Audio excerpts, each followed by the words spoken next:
Rufa Gutierrez napahagulhol dahil sa sinapit ng boyfriend na si Herbert Bautista.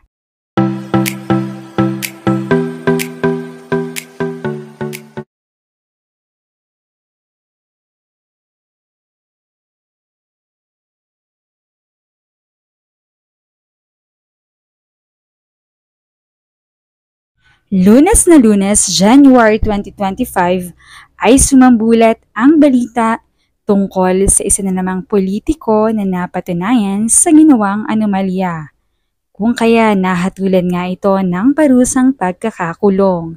Si dating Quezon City Mayor Herbert Bautista, kasama ang kanyang dating City Administrator Aldrin Cunha, ay napag-alamang guilty ng sandigan dahil sa graft o pagkamkam ng pera ng bayan, kung saan 6 hanggang 10 taon silang makukulong. Hindi na rin sila makakahabak ng mga katungkulan sa politika.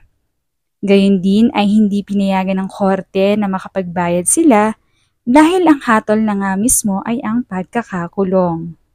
Dahil dito, ay hindi naman napigilan ng kasintahan nito si Herbert na si Rupa Gutierrez na mapaiyak sa sinapit ng kanyang boyfriend. Matatandaan ngang matapos mabalita si Herbert kay Chris Aquino na kalaunan ay nawala na rin ang ugnayan nila. Samantala matapos iyon ay napabalita naman ang pagkakaroon ng namamagitan kina Rufa at Herbert dahil madalas na silang mamataan na magkasama. Ngunit hindi sila nagsasalita. Pero nakikita na ng mga tao ang nagpapatunay na may relasyon sila. Samantala ay nang makarating na kay Rufa ang balita ay hindi na raw ito makausap.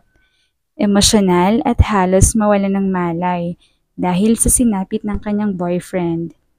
Hindi niya raw akalain na mangyayari iyon. Marami naman daw mga politiko ang may ginagawang hindi kaaya-aya. Pero bakit si Herbert ang napag-abutan? Dagdag pa ni Rupa ay sana ay may susunod pang pagpupulong upang mapatunayan talaga na walang sala si Herbert.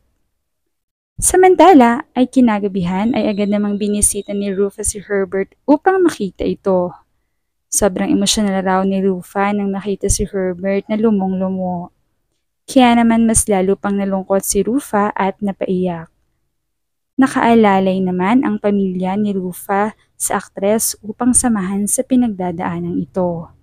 Lalo na nga ang ina ni Rufa na si Tita Annabel Rama na sobra ring apektado dahil sa pinagdadaanan ng kanyang anak. Dahil syempre, kasintahan niya ito. Matatandaan kasing ilang heartbreak na ang pinagdaanan ni Rufa pagdating sa pag-ibig. At pagdating nga ni Herbert ay inakala niyang magiging masaya na rin sila. Subalit, ganito nga ang nangyari. Panibagong pagsubok ito at hindi niya alam kung paano niya ito haharapin. Panalangin naman ang hinihiling ni Rufa at ng kanyang pamilya para sa ikaaayos ng lahat.